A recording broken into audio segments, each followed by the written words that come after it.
Her face hurt and she couldn't find the will to respond. Holding back her tears, she picked up the scattered papers one by one and arranged them neatly. Only then did he continue to speak to George. Mr. Hallman, I'm sorry, I believe a personal matter interrupted the proceedings. Can we continue? George was also very confused, but he still said, Of course. As long as you agree, the contract will still be effective. All right. Celia picked up the pen and prepared to sign on. But this time, the man's phone rang. After he answered it, he immediately said to Celia, I'm sorry, Vice President Rothman. There may have been a change in my group's agreement. I have to go back and talk to our chairman before deciding. I'm sorry. After saying that, he snatched the contract from the desk and quickly left the meeting room. He was even more hurried when he first arrived. Everyone was stunned. Everything was so fine at first. Why did he change his mind after taking the call? Could it be related to the woman who just stormed in? This was definitely not a coincidence. Celia wondered what she or Chase could have possibly done to offend that woman she'd never met. Wow. What a turnaround. I thought we were going to be celebrating our new deal right now. That's right. Melissa, who had never gotten along with Celia, stood on the sidelines fanning the flames. If it wasn't for her, that deal would have been signed. If her personal business is getting in the way of the company, I don't think she should be vice president. Gordon also felt troubled. He hadn't expected the situation to turn violent. Earlier, when he saw how respectful George had been toward Celia, he thought a partnership was a done deal. But when Sasha appeared, the contract went back to the drawing board. Vice President Rothman, go back and talk to your good-for-nothing husband. He needs to keep his business out of the office. Melissa kept going. That's right. If you can't do that, then maybe you're not prepared to be vice president. Celia's mind reeled as she listened. She ignored the gossip and said to Gordon, Sorry, Mr. Lee, I'll take full responsibility for what happened. I'll talk to the Institute's people. She left the meeting room after finishing her sentence, ignoring Gordon's disapproval. Melissa and Boris mocked her from behind. Sounds like there's another woman in your husband's life. Mr. Lee, shouldn't we renominate the vice president? If she can't be the VP, I'll do it. Gordon sighed. Although he ignored Melissa and the others, he was still disappointed with Celia. Let's get back to work. He shook his head and waved everyone back to their desk. Chase didn't have much to do today, so he went to see Celia's cousin Andrew in the afternoon. Andrew had been a lot more obedient since the last time he saw Chase and Chuck together. However, they didn't talk often, so Chase was a little surprised when the boy called him. When Andrew saw him, he walked over and gave him a one-armed shoulder hug. Cousin, glad you're finally here. Chase hadn't spent much time with, but when they met in the past, Andrew definitely wasn't so polite.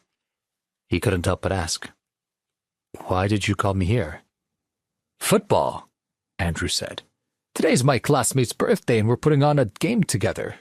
I've never invited you to play with us before. Isn't this the perfect weather? Come on, I'll take you to meet the team. He brought Chase onto a field toward a group of youngsters. They were all 18 or 19-year-old university students, and they all looked athletic. When they saw Chase, they started to mock him.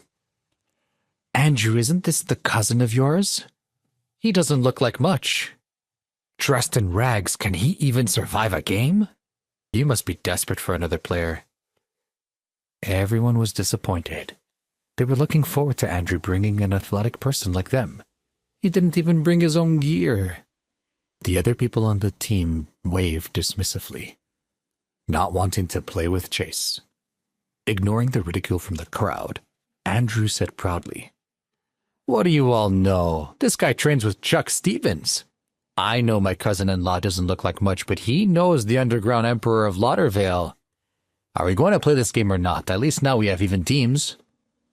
Everyone felt disdain and burst out laughing. Andrew, real talk, where did you pick up this guy? Chuck Stevens? There's no way either of you know him. The youngsters looked at Andrew and thought that he was crazy. Chuck Stevens, the underworld emperor of Laudervale, had hundreds of men under his command and could turn the city upside down with a single order. And here Andrew was, saying Chase was friends with him. What was wrong with his head? They continued to mock them. Andy, you need to get your head checked. Oh, what a stupid thing to lie about. What, are you trying to pull a scam? Andrew panicked. The reason he'd called Chase here today was to show off in front of his classmates. In the end, nobody believed him. Hey, cousin. He grabbed Chase's sleeve. Tell him that what we're saying is true. You really know Chuck Stevens. Or, yeah, just call him over. They'll believe you when they see him. Hearing this, Chase finally knew the reason why his cousin-in-law called him out today. He was in no mood to play these games, football or otherwise. He glanced at Andrew and said casually, What are you talking about? I don't know Chuck Stevens.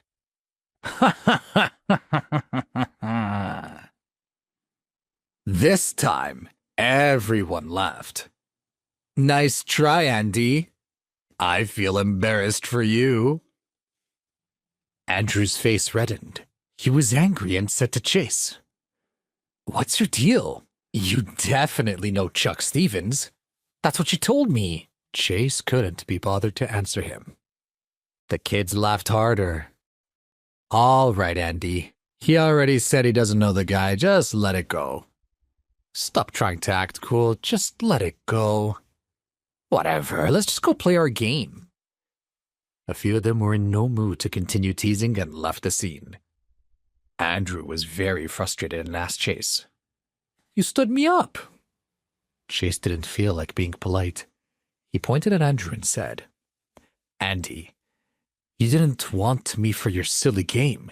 You just wanted me to help you look cool by association. Don't talk to me like I did something wrong. And another thing, don't talk about what happened today to anyone. Don't even think about it. Oh, who are you going to try to scare? Next, you're going to tell me that you're hanging out with Chuck Stevens and he's going to come beat me up? What is your problem?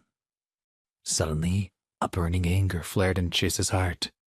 He took a step closer and said harshly, What's my problem? What's yours?